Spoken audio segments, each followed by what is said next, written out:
आप सबका स्वागत है सरस्वती एकेडमी में। ठीक है, तो क्लास से स्टार्ट करते हैं। आज बहुत इंपॉर्टेंट क्लास है आपकी। ठीक है, तो 5वीं यूनिट में आपको एक सिलेबस दे रखा है।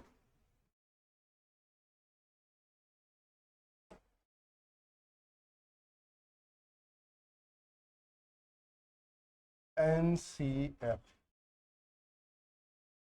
2005 2023। इसके अलावा एक आपको NEF दे रखा है 2009। ये तीनों आपके एक टॉपिक दे रखा है यूनिट 5 में। तो यूनिट 5 में जो आपका आयोग परिषद वाला चैप्टर है उसमें एनसीएफ 2005 2023 और एनईएफ 2009 ये आपको टॉपिक में दे रखा है। काफ़ी इंपॉर्टेंट है। क्या है? काफ़ी इंपॉर्टेंट है। ये समझो कि 2021 और 17 में केवल आपका एनसीएफ 2005 था और इससे एक क्वेश्चन उस समय भी आया था, 2017 में भी आया था, 2021 में भी आया था। तो इस समय भी इस टॉपिक से क्वेश्चन आने की संभावना बहुत अधिक है। ठीक है, किस प्रकार से क्वेश्चन बनेंगे ये मैं आपको बताऊंगा।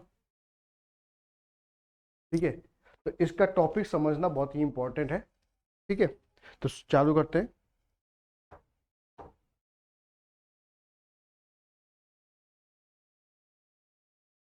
तो एनसीएफ 2009 है। एनसीएफ 2005 राष्ट्रीय पाठ्यक्रम परिचर्चा, इसका नाम हिंदी में होता है। क्या नाम होता है? राष्ट्रीय पाठ्यक्रम परिचर्चा। और इंग्लिश में इसको कहते हैं नेशनल करिकुलम फ्रेमवर्क। 2005 जो एनसीएफ बनाया गया था उसमें शिक्षण अधिगमन प्रक्रिया किस प्रकार से होनी चाहिए, शिक्षण सूत्र किस प्रकार से होनी चाहिए, किस शिक्षण विधि की का प्रयोग किया जाना चाहिए पाठ्यक्रम में, ये सब का उल्लेख 2005 में। इस बार 2023 इसमें जोड़ा गया है। तो पहले हम एनसीएफ की बात करते हैं कि एनसीएफ किसके द्वारा बनाया जाता है, इसमें क्या क्या प्रावधान होते हैं, क्यों आवश्यक होते हैं, तो इन सब को पढ़ेंगे। तो देखो, एनसीएफ इससे पहले आपके 1975 में बन चुका है, 1988 में बन चुका है, 2000 में बन चुका है। तो इससे पहले आपके 3 एनसीएफ बन चुके हैं, 1975, 1988, 2000। उसके बाद 2005 का बना, फिर 2020 का बना और 2020 में कुछ खामियां थी तो उसको 2023 के एनसीएफ में खामियां दूर करके उसको प्रकाशित किया गया। तो पूछा जाएगा इससे पहले आपके 3 एनसीएफ बनाए गए 1975 2005 से पहले। ठीक है, 1975, 1988 और 2000। ठीक है, अब मैंने अभी आपको एक बोर्ड पढ़ाया था CAB। क्या पढ़ाया था? CAB आया था ये कल। इस बोर्ड को मैंने आपको पढ़ाया था। एक सलाहकारी बोर्ड है भारत सरकार की जो शिक्षा में क्या देते, सलाहकार देता है, central advice board of education. ठीक है, जो ये एनसीएफ आता है इसकी जो स्वीकृति प्रदान करता है वो करता है CAB, central advisation board of education, जो आपके शिक्षा मंत्रालय के अंतर्गत आता है, जिसको हम मानव संसाधन विकास मंत्रालय के नाम से पहले जानते थे। ठीक है, ठीक है, तो इसके द्वारा इसका क्या किया जाता है, स्वीकृति का किया जाता है। ठीक है, एनसीईबी इसकी एक क्या है, एनसी है, नडाल एनसी है। ठीक है, सीएबी क्या है, एनसीई की क्या है, नडाल एनसी है। तो ये याद रखना एनसीएफ में कि एनसीएफ इससे पहले कितने बार बना चुके हैं। तो इससे पहले 3 बार बना चुके हैं, 1975, 1988, 2000 में। ठीक है, किसके द्वारा ये स्वीकृति मिलती है, किस बोर्ड के द्वारा एनसीएफ की स्वीकृति मिलती है, तो CABE, central advisation board of education के द्वारा इस एनसीएफ की क्या मिलती है, कितनी मिलती है। अब एनसीएफ 2005 हम पढ़ रहे हैं, एनसीएफ 2005 हम पढ़ रहे हैं। तो एनसीएफ 2005 कैसे बना? ठीक है, तो ऐसा हुआ, एनसीएफ 2000 बना। तो उस एनसीएफ के पाठ्यक्रम में जो उद्देश्य थे जिसकी वजह से वो एनसीएफ बनाया गया, वो उद्देश्य उतने सफलपूर्ण नहीं हुए। फिर ये लगा कि जो एनसीएफ 2005 बनाया है वो इतना सफल नहीं है, तो इसकी जगह पे एक नया एनसीएफ बनाना चाहिए। तो जुलाई 19 जुलाई 2004 को केंद्रीय सरकार के द्वारा या शैक्षिक एनसीईआरटी के द्वारा एक आपका एक फोकस समूह का निर्माण किया जाता है, एक कमेटी का निर्माण किया जाता है, एक समिति का निर्माण किया जाता है। एनसीएफ 2005 बनाने के लिए एक समिति का निर्माण किया जाता है जो 35 सदस्यीय थी। कितनी थी? 35 सदस्यीय एक समिति का निर्माण किया जाता है जिसके अध्यक्ष प्रोफेसर रसपाल, जिसके अध्यक्ष क्या थे? प्रोफेसर रसपाल। तो रसपाल समिति हम पढ़ते हैं 1993 की। 1993 में रसपाल समिति के नाम से हम एक समिति पढ़ते हैं, वो आपके सिलेबस में है नहीं, मगर जो एनसीएफ है वो 1993 की जो रसपाल समिति की सिफारिश है लगभग उसी पे आधारित है, क्यों अध्यक्ष उसी को बनाया गया था। ठीक है, तो एनसीएफ पूछा जाएगा। एनसीएफ 2005 के लिए जो समिति बनी उसके अध्यक्ष कौन थे? रसपाल थे। और इस समिति में कितने सदस्य थे? 35। रसपाल समिति के, अब इसको बनाने के लिए पूरे देश में 21 फोकस समूह, इसको बनाने के लिए 21 राष्ट्रीय फोकस समूह का गठन किया गया, उनसे परामर्श लिया गया, उनसे सलाह मांगी गई और उन 21 राष्ट्रीय समूह के आधार पर एनसीएफ 2005 बनाया गया। क्या बनाया गया? 2005 बनाया गया। ये इसकी पृष्ठभूमि थी। यशप्रास समिति याद रखना। ठीक है, अब इसकी छाप एनसीएफ 2005 में दिखती है। तो सबसे पहले क्वेश्चन कैसे बनते हैं, अब सीधा आपको क्वेश्चन बताऊंगा। एनसीएफ 2005 में जो शिक्षण सूत्र हैं या किन पे आधारित है? तो हमेशा करके सीखने में जो पाठ्यक्रम बनाए गए थे वो रनिंग बाय डूइंग और रनिंग विदाउट बर्नर, ये 1993 में देखो बिना बोझ की शिक्षा, यशपाल समिति हमेशा इनके साथ इनका नाम जुड़ता है, बिना बोझ की शिक्षा। ये उन्होंने 1993 में जो समिति उसमें कहा कि बच्चों पे बुकों का या पाठ्यक्रम का ज्यादा बोझ नहीं होना चाहिए, पाठ्यक्रम सीमित होना चाहिए, इतना होना चाहिए कि बच्चे का विकास हो सके। तो रनिंग विदाउट बर्डन, सीखो मगर बिना बोझ के, और रनिंग बाय डूइंग, करके सीखो, जो भी सीखना है करके सीखो। तो इन दो चीजों का ध्यान रखा गया एनसीएफ 2005 को बनाने में। और 2005 के बाद आपने देखा होगा सभी बुकें चेंज हो गई थी, आपकी पहली क्लास से लेके 12वीं क्लास तक की सभी बुकें चेंज हो गई थी और उनमें एक्टिविटी ज्यादा हो गई थी, सिलेबस भी कम हो गया था और एक्टिविटी भी ज्यादा। जितनी भी एनसीईआरटी की बुकें हैं वो 2005 के बाद चेंज हुई थी। 2005 से पहले बुकों में बहुत ज्यादा बर्डन था, बहुत ज्यादा बोझ था, उसको पूरी तरह से कम किया गया और पूरी तरह से एक्टिविटी में बदला गया। तो आपने एनसीईआरटी की बुक देखी, बगल में एक्टिविटी की जाती है, चित्र बनाए जाते हैं। तो ये 2005 के एनसीएफ के बाद तैयार हुआ। एनसीएफ का काम क्या है? पाठ्यक्रम को तैयार करना। ठीक है, तो ये दोनों याद रखने आपको बहुत ही इंपॉर्टेंट है। इसके अलावा दो सूत्र कौन कौन से थे? देखो, एनसीएफ ने दो सूत्रों की कही, इन्होंने आगमन विधि को सर्वश्रेष्ठ माना है शिक्षण विधि में, और पाठ्यक्रम भी कैसा होना चाहिए? आगमन विधि वाले पे होना चाहिए। तो ज्ञात से अज्ञात की ओर, मूर्त से अमूर्त की ओर, इन दो शिक्षण विधियों पे क्या किया इन्होंने? ध्यान दिया। तो आगमन विधि क्या है? ज्ञात से अज्ञात की ओर। जैसे आप मैथ्स में करते हैं तो मैथ्स में हमको फॉर्मूला पता होता है, मगर वो फॉर्मूला कैसे सिद्ध हुआ उसका पता नहीं। एग्जाम्पल हमको पता है मगर उसका अर्थ नहीं है, क्या है वो नहीं है। तो ज्ञात से अज्ञात की हो जाना, मूर्त से अमूर्त की हो जाना, यही एनसीएफ 2005 की क्या है, शिक्षण विधि है। और अगर शॉर्टकट में आए तो आगमन विधि, समझिए।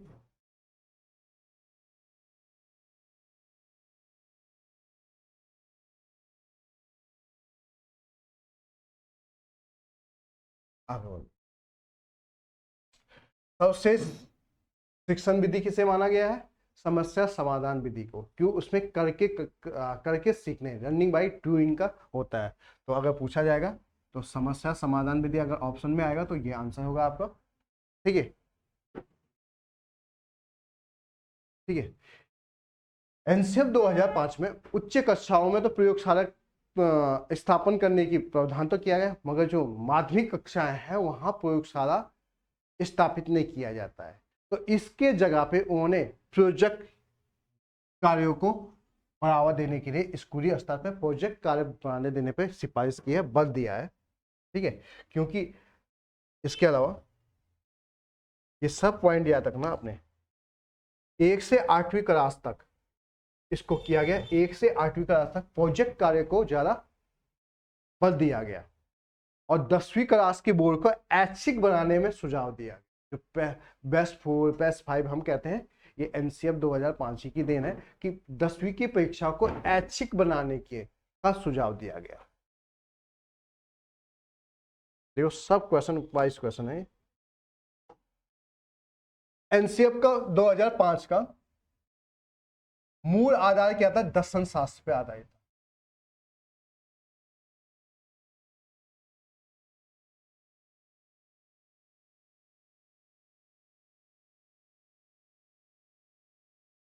पीडीएफ साफ नहीं दिखाई दे रही है, अब देखो, यदि बताइए।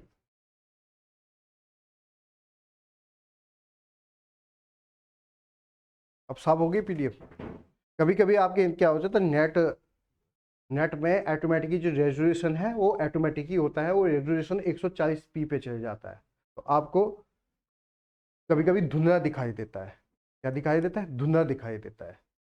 तो ये नेट की स्पीड की बात होती है, क्योंकि यहाँ से तो मुझे दो दो स्क्रीनों पे साफ दिखाई देता है, अगर कुछ भी दिक्कत होती है तो यहाँ से पता चल जाता है। तो मैंने कहा है एनसीएफ 2005 किस दर्शन पे आधारित है, दर्शन शास्त्र पे आधारित है, बाल केंद्रीय शिक्षा पे आधारित है। ठीक है, ये एनसीएफ 2005 की जो आत्मा है, जो प्रस्तावना है, वो कहां से ली गई है, वो रविन्द्रनाथ टैगोर के निबंध सभ्यता और प्रकृति से ली गई है। किससे ली गई है, सभ्यता और प्रकृति से ली गई है। इंपॉर्टेंट है, किससे ली गई है, सभ्यता और प्रकृति से ली गई है, याद रखना। ठीक है, किस सिद्धांत, जो मैंने आपको रनिंग का सिद्धांत बताए थे, गैस्टवाद, व्यवहारवाद, निर्मितवाद, ये सब मैंने आपको बताया था। तो एनसीएफ 2005 में जो ज्ञान है, ज्ञान का जो दर्शन है या ज्ञान का जो निर्माण है, वो किस सिद्धांत पे आधारित है। तो जो ज्ञान का निर्माण का है वो निर्मितवादी सिद्धांत पे आधारित है। निर्मितवादी सिद्धांत मैंने आपको लर्निंग थ्योरी में बताई थी, उसमें मैंने पूरा कॉन्सेप्ट बताया था, गैस्टवाद क्या होता है, व्यवहारवाद क्या होता है, संज्ञातवाद क्या होता है और निर्मितवाद क्या होता है। तो निर्मितवाद सिद्धांत पे आधारित है, निर्मित निर्माण, क्रिएटिव, और इसके जनक माने जाते हैं जेम्स ब्रूनर। जेम्स ब्रूनर, तो जेम्स ब्रूनर का भी सिद्धांत बताया था मैंने, निर्मितवादियों का जनक कहा जाता है जेम्स ब्रूनर को, याद रखना।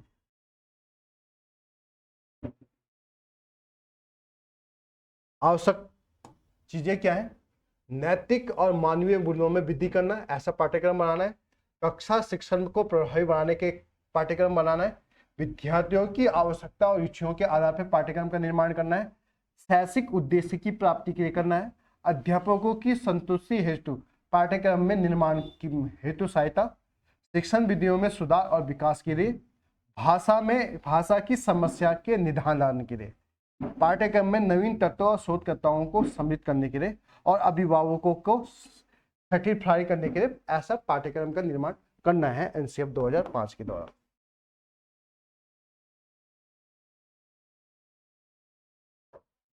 उद्देश्य क्या है, बच्चों का सर्वांगीण विकास, याद रखना। एनसीएफ 2005 में बालकों का जो मूल्यांकन का उद्देश्य है वो सतत और व्यापक मूल्यांकन है। इसका चैप्टर मैंने पूरा पढ़ा चुका हूं। सतत और व्यापक मूल्यांकन पे बल देता है एनसीएफ 2005।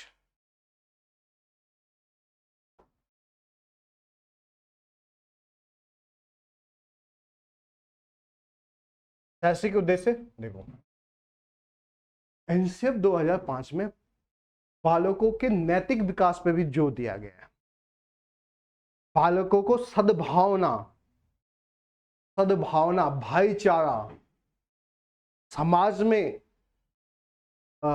नेतृत्व करना, इस प्रकार के पाठ्यक्रम में टॉपिक क्या किए गए, सम्मिलित किए गए। तो दूसरों की भलाई के लिए हमेशा तत्पर रहना, माने मदद के लिए तत्पर रहना, विचार और कर्म की स्वतंत्रता देना, लोकतांत्रिक प्रक्रिया में किस प्रकार से बालक भागीदारी करे इसकी जानकारी देना, नवीन परिस्थितियों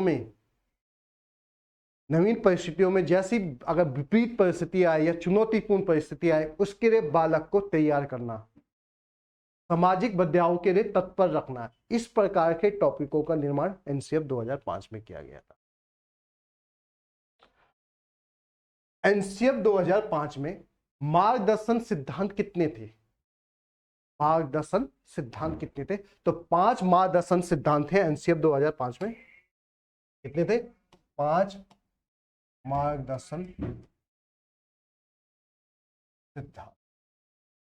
अगर पूछे जाएंगे कितने सिद्धांत है? 5 मार्गदर्शन सिद्धांत। पहला, ज्ञान को स्कूल के बाहर के जीवन से जोड़ना, माने ऐसा ज्ञान हो जो दैनिक जीवन में भी यूज आए, तो ऐसा ज्ञान हो। दूसरा, रटन विद्या को समाप्त करना, बच्चे में जो रटन विद्या कंधारी है उसकी समाप्ति, उससे मुक्त हो, यह सुनिश्चित करना। तीसरा, बच्चे को चौमुखी विकास के लिए जो अवसर है उसको उपलब्ध कराना, कि बच्चा केवल पाठ्य पुस्तक केंद्रित ही ना बन जाए, केवल ज्ञान उसका पाठ्य पुस्तक तक सीमित ना रहे, उसका चौमुखी विकास हो, ऐसा पाठ्यक्रम बनाना चाहिए। चौथा, 5वां, एनसीएफ 2000 के 5 के बाद परीक्षाओं में लचीलापन लाया गया। 2005 से पहले परीक्षा काफी कठोर हुआ करती थी, काफी हार्ड हुआ करती थी। परीक्षाओं को लचीलापन बनाने में जोर दिया गया। और 5वां, छात्र में प्रजातांत्रिक और राष्ट्र की जो समस्याएं हैं या जो चुनौतियां हैं उनसे उनको रूबरू कराना है और उनका समाधान करने के लिए बच्चे को प्रेरित करना है या उनकी पहचान करना है। तो ये 5 सिद्धांत हैं एनसीएफ 2005 के। अगर आए, इनको आपको ज्यादा विस्तार से नहीं पढ़ना है। एनसीएफ 2005 में कितने चैप्टर थे या कितने भागों में एनसीएफ 2005 बांटा गया था? तो 5 भागों में बांटा गया था एनसीएफ 2005। पहला, परिक्षेप प्रस्तावना। दूसरा, सीखना और ज्ञान। तीसरा, पाठ्य चर्चा के क्षेत्र, स्कूल के चरण और मूल्यांकन। चौथा, आपका विद्यालय और कक्षा का वातावरण। और 5वां, आपका व्यवस्थागत सुधार। तो इन 5 अध्यायों में या इन 5 वर्ग भागों में एनसीएफ 2005 को बांटा गया। याद रखना, परिक्षेप, सीखना और ज्ञान, पाठ्य चर्चा के क्षेत्र, स्कूल के चरण, मूल्यांकन, विद्यालय और कक्षा का वातावरण और व्यवस्थागत सुधार। तो इन 5 भागों में एनसीएफ 2005 को बांटा गया। देखो, ये सब क्वेश्चन प्रकार के हैं, ऑप्शन क्वेश्चन प्रकार के। अब आते हैं इसकी सुझाव क्या थे। कमेटी बनी थी उसमें सुझाव क्या थे? तो सबसे पहले भाषा से संबंधित, लैंग्वेज से संबंधित। तो जो त्रिसूत्रीय सूत्र था, जो 1968 की शिक्षा नीति में जो त्रिभाषीय सूत्र अपनाने की बात की गई थी, वो भी एनसीएफ 2005 में सम्मिलित की गई। इन्होंने कहा कि जो भाषा की शिक्षा है वो 3 स्तरों पे देनी चाहिए। पहली, आपकी राज्य भाषा हिंदी। दूसरी, अंतरराष्ट्रीय भाषा कोई भी एक, जैसे अंग्रेजी। और तीसरी, मातृभाषा या स्थानीय भाषा। इन 3 भाषाओं में बच्चे को शिक्षा देनी चाहिए। प्राथमिक स्तर पे मातृभाषा में शिक्षा होनी चाहिए। माध्यमिक और उच्च क्लासों में आपके 2 हिंदी और अंग्रेजी में शिक्षा होनी चाहिए। ये आपकी दे रखी है भाषा का कौशल, सामाजिक विषयों में बालकों में लोकतांत्रिक मूल्यों का विकास करना, विद्यार्थियों में आलोचनात्मक और मानसिक जागरूकता का विकास करना, जेंडर के साथ न्याय, लिंग जो भेद है उसको समाप्त करना और समानता लाना। तो जेंडर के साथ न्याय, ये देखो ये ऐसे पूछे जाते हैं।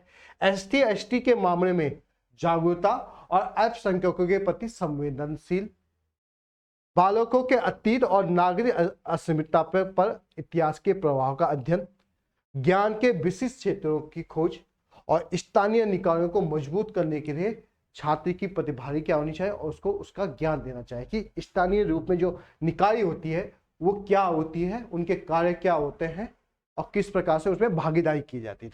तो सामाजिक विषय में ये सब चीजें जोड़ी गई थी। ठीक है। दूसरा है गणित, बालकों को अनुभव से गुत्ती गणित का अध्ययन करना, पहेलियों के द्वारा गणितों को समझाना। तो आपने 6, 7, 8 की क्लासों में देखे होंगे ज्यादातर जो मैथ्स की बुकें हैं वो पहेलियों में ज्यादातर समझाई गई, जैसे मैथ्स, घटाना जोड़ना, आपके जितने भी एक्टिविटी है वो एक्टिविटी के माध्यम से गणित सिखाया गया है। वैचारिक प्रक्रियाओं का गणितीकरण करना, गणित का विभिन्न विषयों में सहसंबंध, बालकों में अमूल्य संकल्पना और तात्विक क्षमता का विकास करना, प्रत्येक विद्यालय में कंप्यूटर सॉफ्टवेयर, इंटरनेट आदि की कनेक्टिविटी सुनिश्चित करना। तो ये चीजें क्या है, गणित के संबंध में है। विज्ञान के संबंध में बालकों को दैनिक जीवन के अनुभवों का विश्लेषण करने और उनकी सत्यता जांचने के लिए सक्षम बनाना, देशव्यापी अन्वेषण का माहौल बनाने के लिए सामाजिक आंदोलन करना, बालकों में तांत्रिक और संज्ञात्मक चिंतन का विकास करना, बालकों में जिज्ञासा प्रवृत्ति और सृजनशीलता की प्रवृत्ति का विकास करना।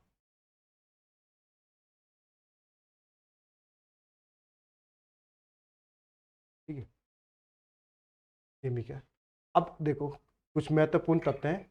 प्राथमिक स्तर में अधिगमन कार्य और अनुभवों को जोड़ना, कला शिक्षण को प्रत्येक स्तर पर एक विषय के रूप में मान्यता देना। जो कला सब्जेक्ट है, क्या है, कला, उसको एक विषय के रूप में क्या देना है, मान्यता देना है। ये भी इसमें किया गया। ठीक है, और कला के अंतर्गत आपके नृत्य आए, नाटक आए, संगीत आए। ठीक है, ये चीजें सम्मिलित किया गया।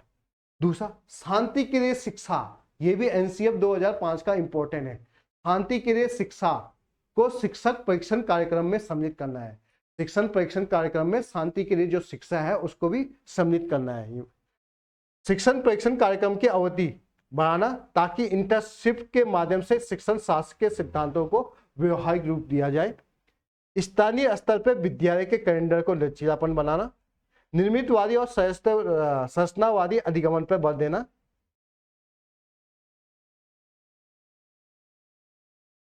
एनसीएफ 2005 के अनुसार ये महत्वपूर्ण तथ्य है, जो सार है, जो 5 भागों में बांटा गया, उनको इतना विस्तार से पढ़ने की जरूरत नहीं है।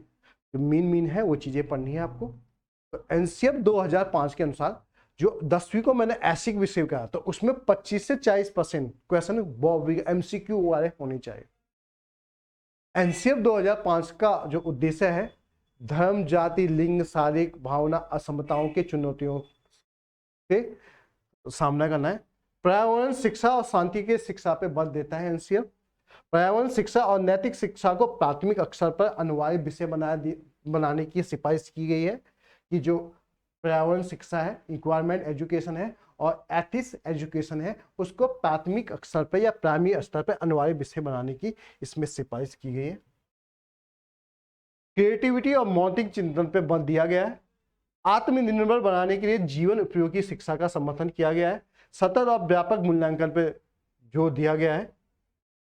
ठीक है, केवल मूल्यों का उपदेश नहीं होना चाहिए, वातावरण भी होना चाहिए। प्रत्येक विद्यालय में 30 मिनट का सहगामी क्रिया और 1 घंटे का पुस्तकालय चीज होनी चाहिए। मतलब जो क्रियात्मक शोध है वो क्रियात्मक शोध के द्वारा विद्यालय में 30 मिनट का सेल्फ स्टडी का होना चाहिए और 1 घंटे का लाइब्रेरी में जो सेल्फ स्टडी होता है उसके लिए होना चाहिए। ये भी उसमें मान क्या है, समावेशी शिक्षा, जिसमें समावेशी शिक्षा पे भी विशेष ध्यान दिया गया है। ठीक है,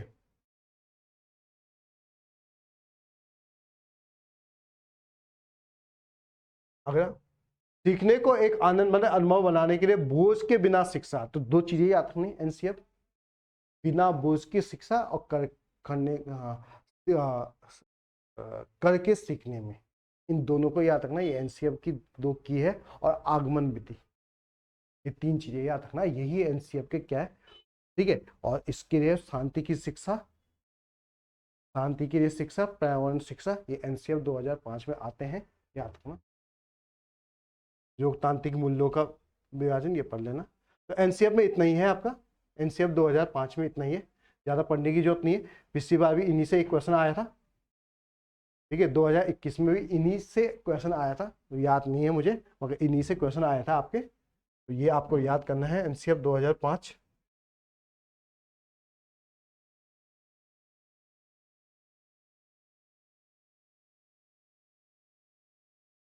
अब आते हैं एनसीएफ 2009, वैसे इसका नाम कुछ चेंज है, एनसीएफ 2005 का फ्रेमवर्क। तो यहाँ पे लिखा था राष्ट्रीय शिक्षक एजुकेशन पाठ्यक्रम, ये ज़्यादातर शिक्षकों से संबंधित था, शिक्षकों के पाठ्यक्रम में किस प्रकार से होना चाहिए। ये 2009 का एनसीएफ या एनईएफ भी कह सकते हैं इसको, राष्ट्रीय शिक्षा पाठ्यक्रम, शिक्षक पाठ्यक्रम, राष्ट्रीय शिक्षा पाठ्यक्रम भी कह सकते हैं इसको, ठीक है। ज़्यादा आएगा नहीं इसमें, अगर मैं इतना बता दूं जो क्वेश्चन आएगा वो क्या आएगा। तो शिक्षकों के लिए राष्ट्रीय पाठ्यक्रम 2009 बनाया गया था, शिक्षक शिक्षा के लिए, मतलब शिक्षकों के लिए एक मौजूद एक पैटर्न तैयार किया गया था 2009। अगर हम पूछे जाएंगे तो 2009 को हम राष्ट्रीय, जो आपके सिलेबस में लिखा है वो राष्ट्रीय शिक्षा राष्ट्रीय शिक्षा रूपरेखा है, एनईएफ 2009 दे रखा है। तो एनसीएफ या एनईएफ 2009 शिक्षक के लिए जो शिक्षा है उसके लिए एक पैटर्न तैयार किया गया था, मसौदा तैयार किया गया था। 1995 में जो राष्ट्रीय शिक्षा परिषद है के तहत जो राष्ट्रीय शिक्षा परिषद का निर्माण किया गया, उसमें आवश्यक परिवर्तनों के प्रस्ताव को देने का था। तो एनसीएफटी इसका फुल नाम होता है, देखो अगर इसका दूसरा नाम आएगा तो आएगा NCFTE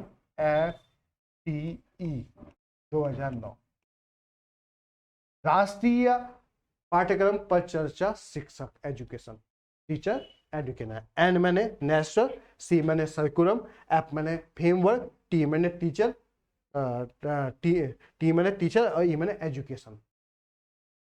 तो राष्ट्रीय पाठ्यक्रम पर चर्चा शिक्षक शिक्षा, शिक्षक एजुकेशन, इसका फुल नाम है नेशनल सर्कुलम। अगर पूछा जाएगा, देखो कंफ्यूजन नहीं होना है इसमें, इसका फुल नाम है national curriculum framework teacher education 2009, इसका ये एन मैंने नेशनल, टी मैंने सर्कुलम, एफ मैंने फ्रेमवर्क, टी मैंने टीचर, ई मैंने एजुकेशन 2009, ये इसका फुल नाम है। तो नाम ही से पता चला कि शिक्षक के लिए जो शिक्षा होनी चाहिए उसका पाठ्यक्रम क्या होना चाहिए, इसकी सिफारिश करता है कौन, 2009। तो आपके पास तीन टॉपिक दे रखे हैं, एनसीएफ 2005, एनसीएफटी 2009 और एनसीएफ 2023, ये तीन टॉपिक दे रखे हैं, इंपॉर्टेंट है।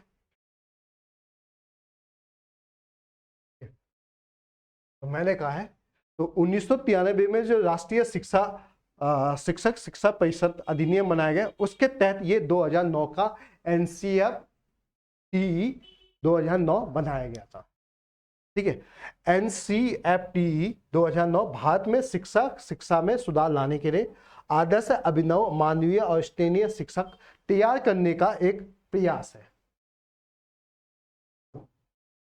अब जो एनसीएफ टी है 2009 है, वो एनसीएफ 2005 पे आधारित है।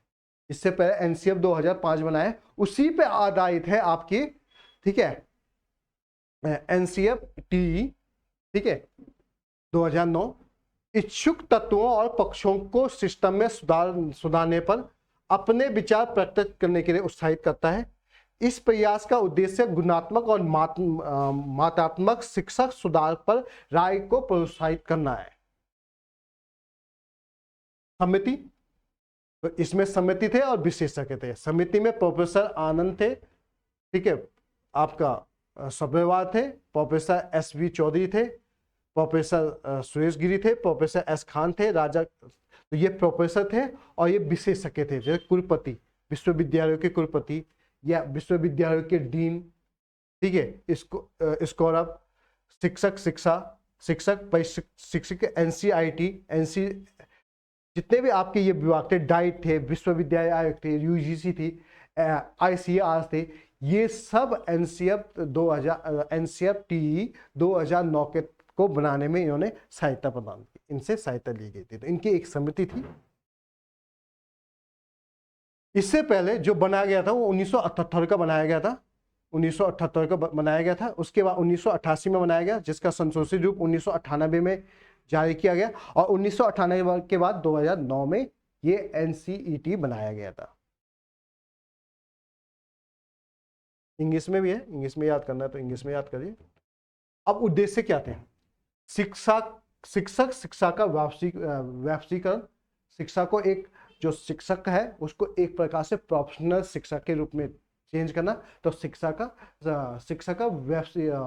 व्यवसायीकरण किस प्रकार से हो? व्यवसायीकरण एक पॉजिटिव शब्द है शिक्षा में, नेगेटिव मत रखना।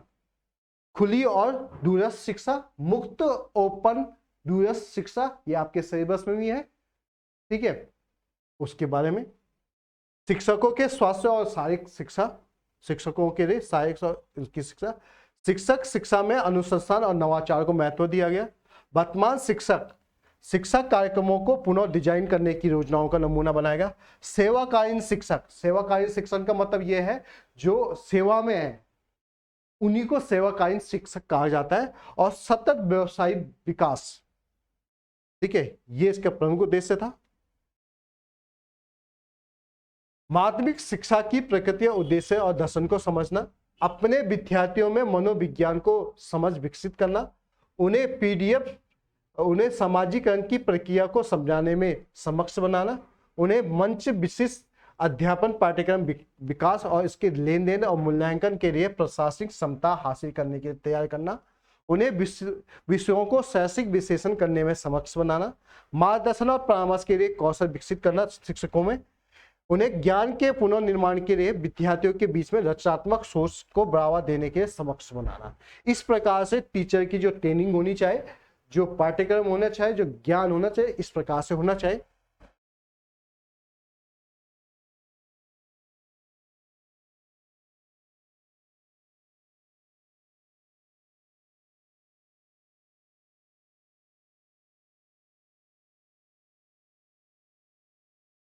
लंबा है थोड़ा सा, कोई बात नहीं। बुनियादी सुविधा, बच्चों की सामाजिक और व्यक्तिगत जरूरतें, फ्रेमवर्क जो पाठ्यक्रम है पर चर्चा है। अक्सर शिक्षकों को सामाजिक परिवर्तन का एक एजेंट मानता है। ये एक सामाजिक परिवर्तन का एक एजेंट शिक्षक को इसमें माना गया है। शिक्षक शिक्षा छात्र की आवश्यकता और आकांक्षाओं से संबंधित होना चाहिए। जो शिक्षा परिषद है वो यह सुनिश्चित करे कि छात्र पाठ्यक्रम और शिक्षक एक दूसरे के समन्वय में हो। जो एनसीएफ 2005 बनाया गया है और हमने जो शिक्षक के ये जो पैटर्न बनाया गया, उन दोनों में कोऑर्डिनेशन हो, सहसंबंध या समन्वय हो। शिक्षा में विभिन्न सिद्धांतों और क्षेत्रों और धाराओं का समावेश होना चाहिए। सुनिश्चित करें कि छात्रों के लिए बिना अधिक खतरे के एक स्कीम से दूसरे स्कीम में जाने का आसान हो। विज्ञान प्रौद्योगिकी की बढ़ती और विकासशील प्रवृत्ति के साथ लचीलापन आवश्यक है। स्कूलों में जो सुधार है उसके ऊपर विज्ञान में खोज, सामाजिक रुझान, तकनीकी आदि चीज का होना चाहिए। और छात्र और शिक्षक एक दूसरे के लिए पाठ्यक्रम होना चाहिए। कुछ चीजें थी, देखो पाठ्यक्रम की संरचना, इसमें तीन आपके जो भाग थे, उसमें शिक्षा की नींव कैसी होनी चाहिए, जो पाठ्यक्रम की संरचना के भाग थे उसके अंदर सबसे पहले शिक्षा की नींव कितनी कैसी होनी चाहिए, इसके अंदर आपके पॉइंट थे बचपन, बाल और किशोर अवस्था और सीखना, जो सीपीटी है उसका ज्ञान, सब सामाजिक अध्ययन, समाज में शिक्षा और शिक्षार्थी, लिंग, स्कूल और समाज, शैक्षिक अध्ययन में शिक्षा का उद्देश्य और ज्ञान और मूल्य, एक शिक्षक के रूप में चयन और आकर्षणों का विकास करना। ये चैप्टर थे जो एनसीएफ 2009 में है, जिसमें शिक्षकों के लिए नींव क्या होनी चाहिए शिक्षक के लिए। दूसरा आपका था बचपन, जो बाल्यावस्था, मध्यावस्था, किशोर अवस्था।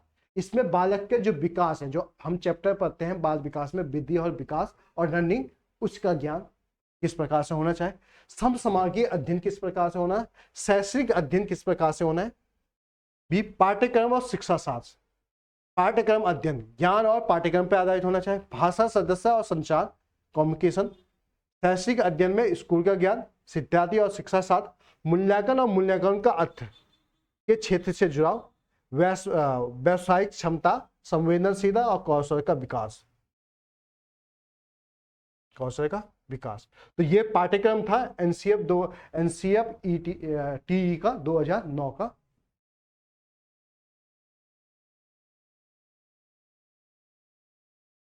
अब कुछ विशेष चीजें हैं एनसीएफ 2009 के तहत। शिक्षक, परीक्षक और स्कूल शिक्षा, बड़े सामाजिक राजनीतिक संदर्भ वाले शिक्षक होने चाहिए। परीक्षकों को टीचर शिक्षा पाठ्य, कहीं पे जैसे हिंदी में कन्वर्ट करने में जब दिक्कत होगी, तो परीक्षकों को टीचर शिक्षा पाठ्यक्रम और प्रवचन में स्वयं की धारणाओं को लाना और अपनी स्थिति पर विचार करें। ज्ञान को भारी नहीं बल्कि सीखने के दौरान सक्रिय रूप में निर्मित देखने के लिए क्षेत्र के अनुभवों के साथ सिद्धांत को सम्मिलित करना। प्रशिक्षकों को चिंतन और स्वतंत्र अध्यापन का अवसर। प्रशिक्षकों मतलब जब आप ट्रेनिंग में रहते हो, यानी आप बीएड कर रहे हो, डीएड कर रहे हो, तो आपको क्या कहा जाएगा, प्रशिक्षक।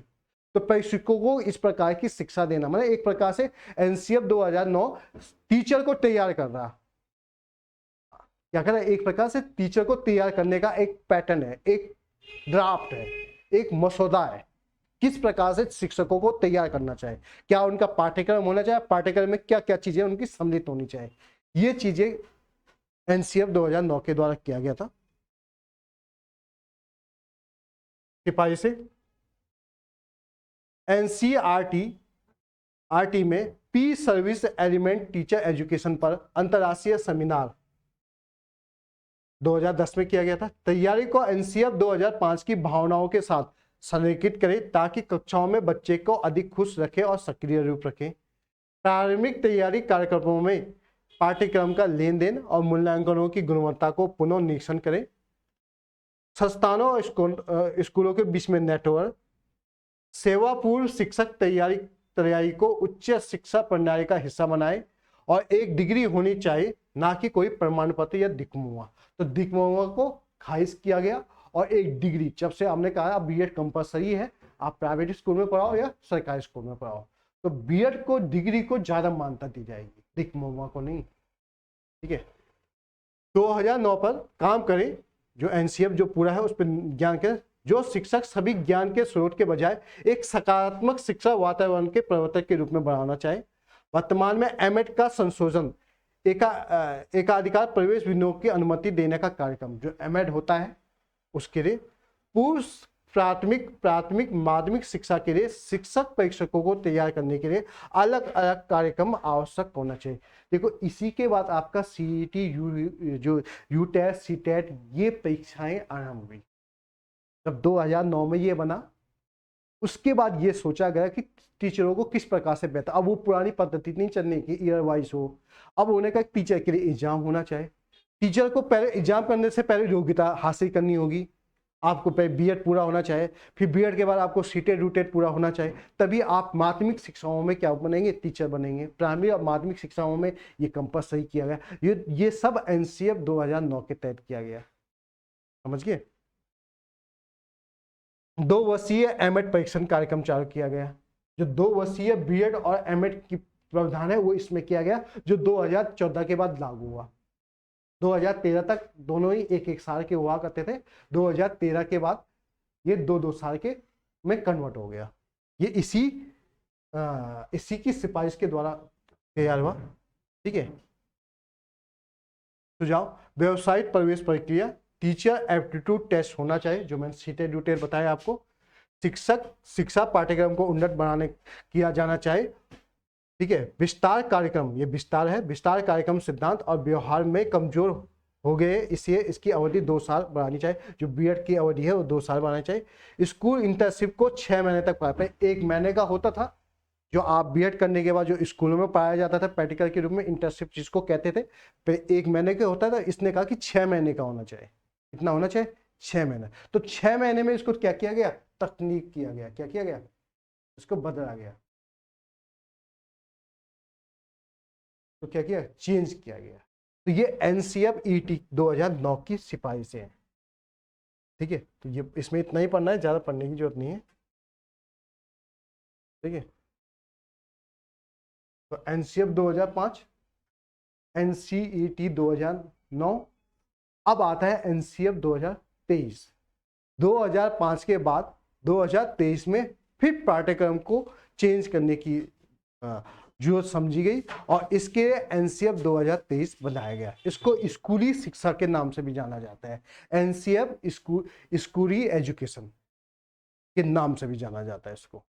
एनसीएफ जैसे हम 2005 को कहते हैं, वैसे एनसीएफ 2023 को स्कूली शिक्षा के नाम से भी जाना। कहीं पे लिखा होगा एनसीएफ एसई 2023, तो माने स्कूली शिक्षा किस प्रकार से होनी चाहिए, इसके बारे में एनसीएफ 2023 बताया जाता है।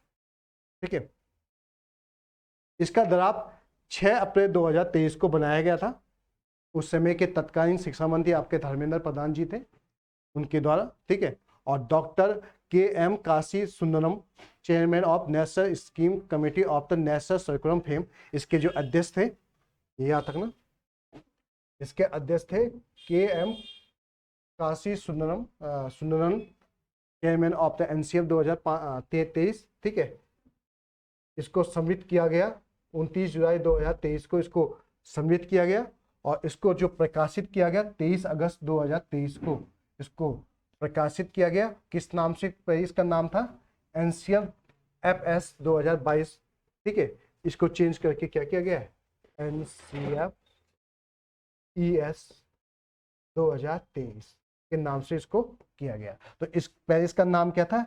एनसीएफ एफएस को एनसीएफ एसई, ठीक है, स्कूली एजुकेशन के नाम से इसको रिलीज किया गया 2023 के नाम पे। इसका नाम था एनसीएफ 2022, मगर इसको ये प्रकाशित 2023 में हुआ, तो इसको क्या किया गया? इंडिकेट किया गया एनसीएफ एसई 2023 के नाम से। याद रखना, ये कुछ चीजें इंपॉर्टेंट है।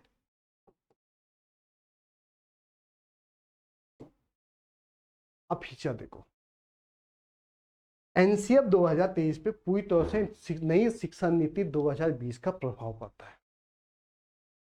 एनसीएफ 2020 का प्रभाव एनसीएफ 2023 पे पड़ता है। ठीक है, नई शिक्षा नीति में 10+2 प्रणाली के बीच में, अब देखो एनसीएफ में आपको नई शिक्षा नीति उसमें 5+3+4 की स्कूली शिक्षा डिजाइन की गई थी। क्या की गई थी? डिजाइन की गई थी। माध्यमिक स्तर पर विषयों का लचीलापन का चयन करना। ठीक है, नई शिक्षा नीति में ईसीई पर सतत मूल्यांकन पर अधिक जोर दिया गया था। साक्षरता और संज्ञानात्मक प्राप्त होना चाहिए। पाठ्यक्रम के उद्देश्यों पर जोर दिया गया। रचनावाद के माध्यम से खतित होना चाहिए। वह विषयीय समग्र और एकीकृत शिक्षा होनी चाहिए। पाठ्यक्रम सामग्रियों में कमी और टेक्नोलॉजी पे ज़्यादा भाषा दी गई। बहुभाषा और भारतीय भाषाओं को बढ़ावा देना है। माध्यमिक स्तर पर विषयों का लचीलापन, व्यावसायिक शिक्षा का एकीकरण। ठीक है, ग्रेड 5 तक शिक्षा का माध्यम मातृभाषा में होना चाहिए। प्राइमरी स्तर तक मातृभाषा में होना चाहिए। विद्यार्थियों में भारतीय होने का गर्व कूट कूट कर भरना चाहिए। स्कूलों की मान्यता 360, अगर ये पूछा जाएगा 360, ये भी नई शिक्षा नीति के तहत है। 360 समझता के साथ मूल्यांकन के सुधार की प्रकृति के कारण और मॉड्यूल बोर्ड परीक्षाएं, बोर्ड परीक्षाएं कैसी होनी चाहिए, मॉडर्न। तो जो नई शिक्षा नीति के तहत हम कहते हैं कि हाई स्कूल का पेपर नहीं होना चाहिए, 6-6 महीने में जो हाफ ईयरली इनका ही बोर्ड में होना चाहिए, ये सब जो नई शिक्षा नीति बनी है उसी के अंतर्गत है। एनसीईआरटी भी उसी पे प्रभाव में आता है, ज्यादा कुछ है नहीं। इसका मैंने टॉपिक टेस्ट भी दे रखा है, आपको याद रखना। इसका भी मैंने टॉपिक टेस्ट दे रखा आपको, ठीक है। तो ये फुल फॉर्म है, जैसे अभी मैंने आपको बताया था ECCE, नेशनल, इसका मतलब होता है national सर्कुलम fame of early childhood core and education. इसका आगे आएगा NCF ECCE। इसका मतलब होता है, ई का मतलब होता है आपका अर्ली, सी का मतलब चाइल्डहुड,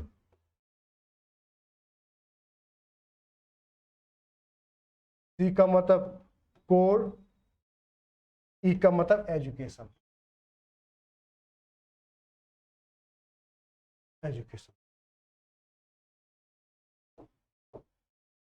तो NCF ECCE की full form national curriculum framework early childhood core education, इसकी फुल फॉर्म है। फुल फॉर्म भी पूछी जा सकती है, याद रखना। दूसरा है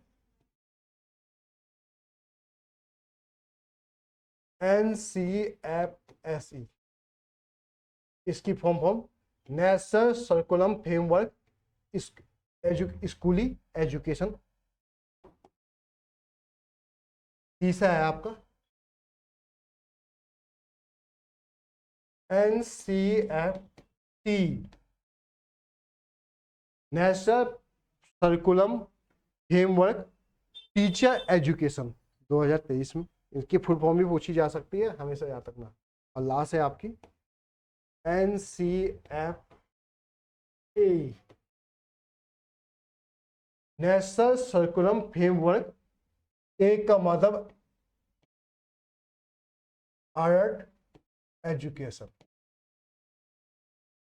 इनकी फुल फॉर्म पूछी जा सकती है, तो आप इनकी फुल फॉर्म याद कीजिए, ठीक है। मैंने सब बता दिया है, यहाँ पे क्लियर नहीं दिखाई दे रहा तो मैंने लिख दिया आपको। इससे पहले मैंने NCF 2000 बताया था, सबसे पहले 1975 में बना था NCF, फिर 1988 में बना था, फिर 2000 में बना था, और फिर 2005 में बना था। ये NCF 2000। इसके बाद सीधा आपका क्या बना था 2023 में, याद। इसके बाद सीधा किस में बना था 2023 में। 2009 का NCF नहीं है, वो टीचिंग शिक्षा से संबंधित है, वो NCF पाठ्यक्रम नहीं है, याद रखना। वो 2005 के अंतर्गत आता है, ठीक है। तो 1975, 88, 2000, 2005 और 2023 ऐसे शिक्षा नीति हमने कहा है। सबसे पहले 1968 में बना है, फिर 1986 में बना है, फिर इसका सुधार रूप 1992 में, और फिर नई शिक्षा नीति 2020 में बना है, जिसका प्रभाव इस पर दिखता है,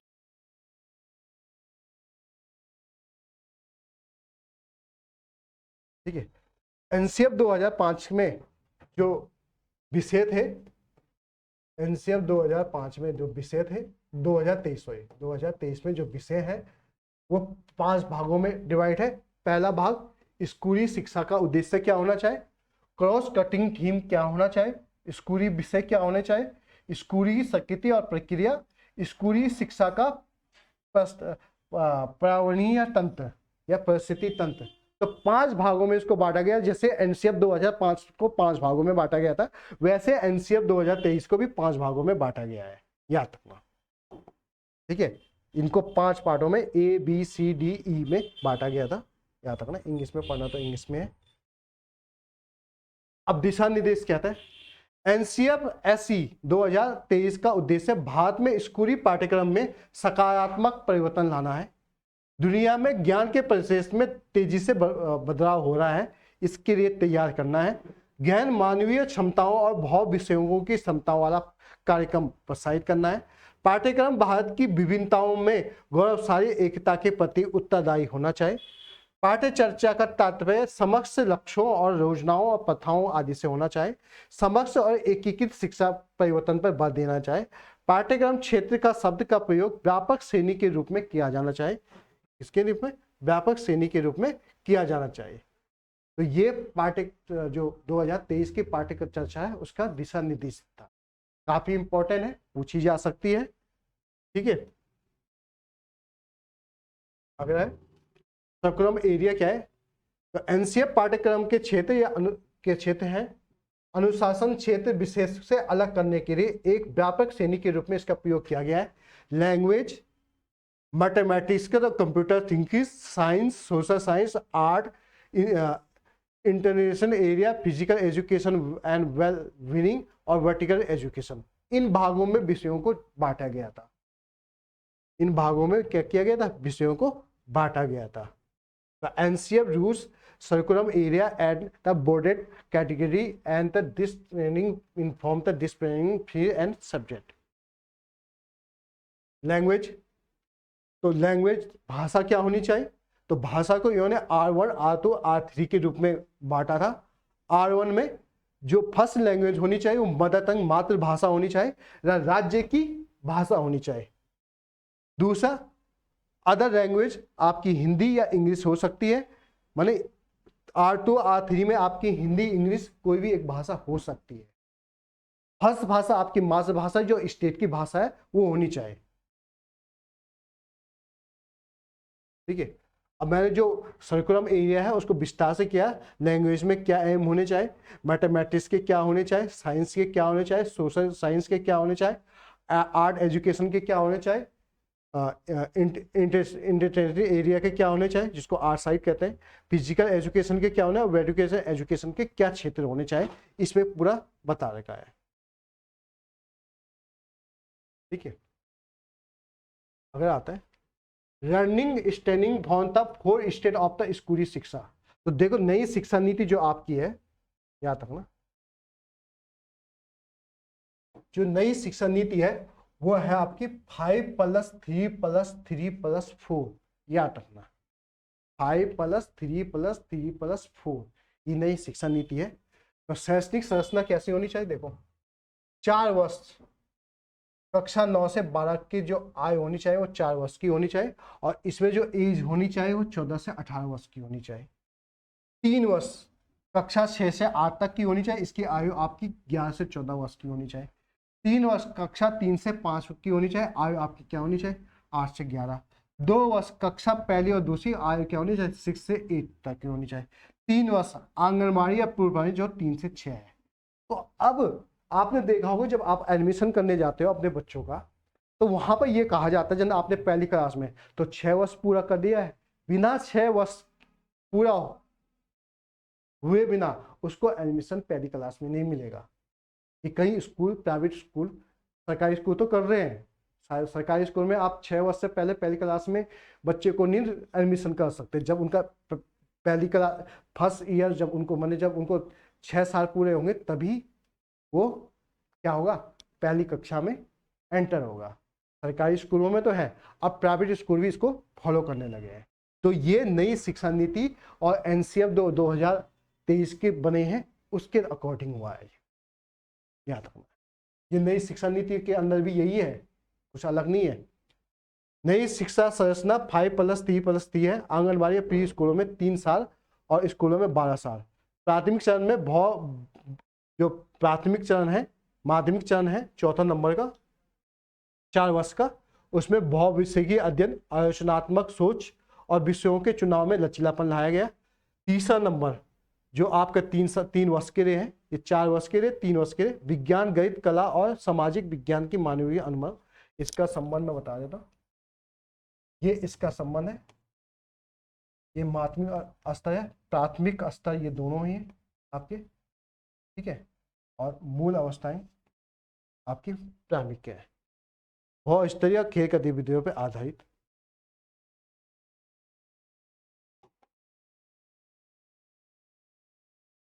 इसमें जाएगा शिक्षा नीति भी आपके इंक्लूड हो चुकी है, याद रखना, ठीक है। अब ये इसके पार्ट है। फाउंडेशन स्टेट 3 से 8 तक के क्या होने चाहिए,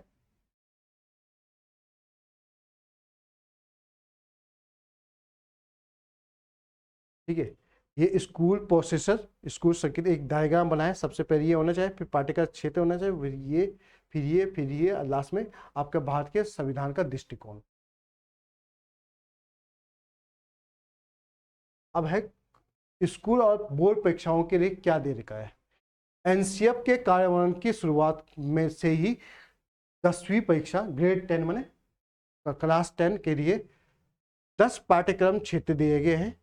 इन एनसीएफ के कार्यान्वयन की शुरुआत से ग्रेड 11-12 के लिए 2 भाषा दे रखी है, माने क्लास 12 और 13 के सभी बोर्ड परीक्षाओं को वास्तविक शिक्षा के मूल्यांकन पर कोई समझौता किए बिना आसान बनाने की दिशा में आगे बढ़ाना चाहिए। स्कूलों के समूह को 2, 3 या 4 में से कम 2 समूह के विषयों को तुरंत पेश करने के लिए तैयार रखना चाहिए। 5 वर्षों के भीतर स्कूल के सभी 4 समूह के विषयों को पेश करने के लिए तैयार होना चाहिए। अभी समझाता हूं इसका मतलब क्या है। 10 वर्षों के भीतर स्कूलों के सभी पाठ्यक्रम क्षेत्रों को कवर करने वाली कई विषयों को पेश करनी चाहिए। छात्रों को सभी प्रकार के 4 समूह के विषयों को अध्ययन करना चाहिए। माध्यमिक चरण को 2 चरणों में 9 और 10 और ग्रेड 11 और 12 को में विभाजित करना चाहिए। 10 वर्षों में एक एकल माध्यमिक चरण जहां छात्र के पास कक्षा 9 से विकल्पी और लचीलापन आए। वास्तविक और 2 वर्षीय पैटर्न के अध्ययन में एक सेमेस्टर और वार्षिक डिजाइन की ओर लेना चाहिए। 10 वर्षों में परीक्षा बोर्ड को मॉड्यूल परीक्षा के माध्यम से प्रमाण पत्र प्रदान करने के लिए तैयार रहना चाहिए। तो ये है ये 10 वर्षों के लिए आपका क्या है, एक मॉड्यूल तैयार किया गया है। क्या किया गया? 10 वर्षों के लिए एक मॉड्यूल तैयार किया गया है और जिसके अंतर्गत आपकी जो परीक्षाएं होंगी, ठीक है, तो 2 ग्रेड में बांटा गया है, 9वीं 10वीं और 11वीं 12वीं को। 9वीं से आपको ऐच्छिक विषयों को सम्मिलित करने की बात की गई। जैसे हम कहते हैं 9वीं में पहले तो क्या था, हाई स्कूल तक साइंस कंपलसरी था, मैथ्स कंपलसरी था। अब वो ये कहते हैं कि आने वाले 10 सालों में जो 9 से ही बच्चे को एक प्रकार से ऐच्छिक विषय, जैसे कॉमर्स लेना चाहता है बच्चा, जैसे आईसीएसई बोर्ड में 9 क्लास से कॉमर्स मिल जाती है मगर सीबीएसई बोर्ड में नहीं मिल पाती है। तो 9वीं क्लास आने वाले 10 सालों में कि जो पाठ्यक्रम ऐसा होना चाहिए कि बच्चों में ऐच्छिक विषयों को लेने की स्वतंत्रता देनी चाहिए। ठीक है, जो बोर्ड परीक्षाएं हैं वो 2 भेषों में होगी, वार्षिक और अर्धवार्षिक। 9, 10, 11, 12 इन सब की एक जैसी परीक्षाएं होंगी। हाफ ईयरली का भी उतना ही महत्व होगा जितना वार्षिक का होगा। तो इनका ये सब चीजें हैं जिसको हम कहते हैं एक प्रकार से 10वीं का बोर्ड खत्म हो रहा है। वो बोर्ड खत्म नहीं हो रहा है, वो चेंज कर रहे हैं, बोर्ड परीक्षाओं को का पैटर्न चेंज कर रहे हैं। इसका मतलब ये है। और ये सब सिपाही से किसने किए? नई शिक्षा नीति 2020 और जो एनसीएफ 2023 बना है उसके अंतर्गत। तो इसको पढ़ लेना, ये आपका समाप्त हुआ।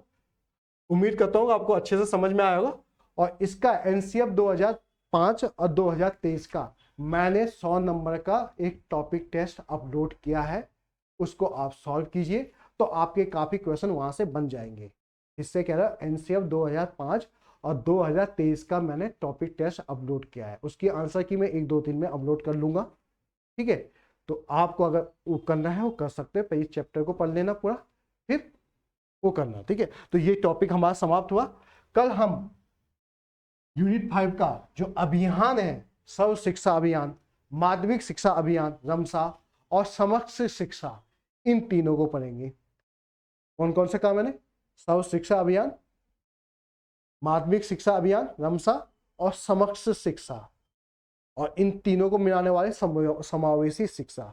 तो ये 4 टॉपिक कल हम पढ़ेंगे। ठीक है, याद रखना। तो आज के लिए इतना काफी है। ठीक है,